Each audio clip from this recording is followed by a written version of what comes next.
Welcome back to जी लो जिंदगी learn to win. दोस्तों मैं हूं स्नेहा। सबसे पहले ये बताइए कैसे हैं आप सभी लोग। मैं बिल्कुल अच्छी हूँ। दोस्तों आज मैं आप सभी लोगों को एक ऐसी स्टोरी सुनाने जा रही हूँ जो आप सभी लोगों को एक बहुत ही इंपॉर्टेंट लेसन देगी। खैर ये लेसन के बारे में हम लोग बाद में बात करेंगे। सबसे पहले हम स्टोरी सुनते हैं। तो ये कहानी है एक गधे की। नहीं, रिवाइंड करने की ज़रूरत नहीं है, आपने बिल्कुल सही सुना है। ये कहानी है एक गधे की जिसका नाम था छोटू। लोग उसका बड़ा मजाक उड़ाया करते थे कि अबे तू तो गधा है, तुझसे कुछ नहीं होगा, तेरा तो जन्म ही हुआ है सिर्फ बोझ उठाने के लिए। ये सब सुनकर छोटू बड़ा दुखी हो जाता, लेकिन उसे अंदर से एक इंट्यूशन आती थी, एक स्ट्रॉन्ग फीलिंग आती थी कि उसे कुछ बड़ा करना है। तो एक दिन छोटू जंगल की ओर निकल गया आत्म खोज के लिए। रास्ते में उसकी मुलाकात एक सज्जन कछुए से हुई जो खुद को लाइफ कोच कहता था। उसने कहा, तुम्हारा नाम क्या है? छोटू ने बताया, मेरा नाम छोटू है।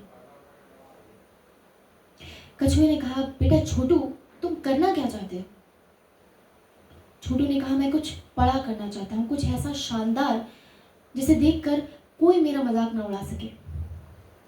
तो कछुए ने कहा, तू मेरी बात सुन, अगर तुझे कुछ बड़ा करना है तो तू खुद को लोगों की नज़र से मत देख, खुद को अपनी नज़र से देखना सीख। छोटू को कुछ समझ नहीं आया, कंफ्यूज हो गया बेचारा।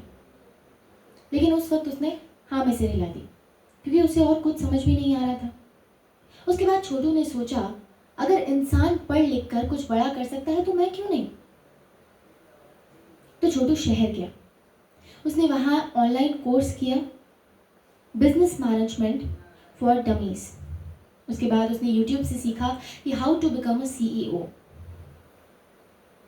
छोटू को एक बड़ा ही शानदार आइडिया आया कि वो एक बिजनेस शुरू करेगा, डिलीवरी सर्विसेज फॉर विलेजेस। उसने कंपनी शुरू की, गधा एक्सप्रेस। शुरुआत में लोग हंसते थे, उसका मजाक उड़ाते थे,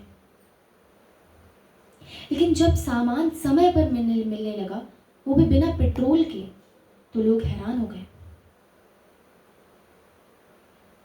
छोटू की कंपनी फेमस हो गई। टीवी पर इंटरव्यू आया, रिपोर्टर ने पूछा, आपको कभी बुरा नहीं लगा लोग आपको गधा बुलाते थे? छोटू ने कहा, अगर मैं खुद को लोगों की दृष्टि से देखता, अपने आप को गधा मान लेता, तो शायद वहीं रुक जाता, लेकिन मैंने खुद को खुद की दृष्टि से देखा और वही मेरी असली पहचान बन गई। तो दोस्तों इस कहानी से सीख हमें ये मिलती है, ये लेसन मिलता है कि आप लोग क्या कहते हैं उस बारे में मत सोचिए, अपनी विचारधारा के बारे में खुद सोचना सीखिए, अपने आप को लोगों की दृष्टि से देखना छोड़िए। देखो यार, ऐसा है, कुछ तो लोग कहेंगे, लोगों का काम है कहना। अब लोग क्या सोचेंगे ये भी आप ही सोचने लगोगे, तो फिर लोग क्या सोचेंगे? सुनो, तो मेरी बात सुनो, कुछ तो इक्वालिटी होनी चाहिए ना यार, कुछ तो लोगों के लिए भी रहने दो सोचने के लिए। आप अपने बारे में खुद सोचिए, लोग क्या सोच रहे हैं उनको सोचने दीजिए, उनका काम है सोचना, वो सोचेंगे। आपके बुरा मानने से कि लोग मेरे बारे में ऐसा कहते हैं, ऐसा सोचते हैं, या उनके हिसाब से अगर आप अपने डिसीजंस बदल लेंगे तो उनको कोई फर्क नहीं पड़ने वाला है। और हाँ, एक और बात, लाइफ में थोड़ा थोड़ा मस्ती, थोड़ा गधापन, यानी थोड़ा मजाकिया पागलपन ज़रूरी होता है। इसलिए आज मैंने आपको एक ऐसी फिक्शनल स्टोरी सुनाई ताकि आप थोड़ा हंसें, क्योंकि अगर आप सीरियस हो जाएंगे ना तो डिप्रेशन में चले जाएंगे और उसके बाद फिर सारा का सारा मोटिवेशन यूं ही धरा रह जाएगा।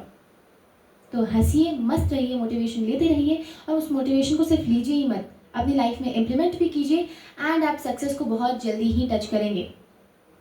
So दोस्तों, that's all for today. I hope you like this video, and if you really enjoyed this video, then please like, share and subscribe. अगर आपको ये वीडियो अच्छी लगी तो कमेंट्स में ज़रूर बताइएगा। अगर अच्छी लगी तो thumbs up, अच्छी नहीं लगी तो thumbs down। मिलते हैं अपने नेक्स्ट वीडियो में। Till then, bye bye, take care and have a nice day.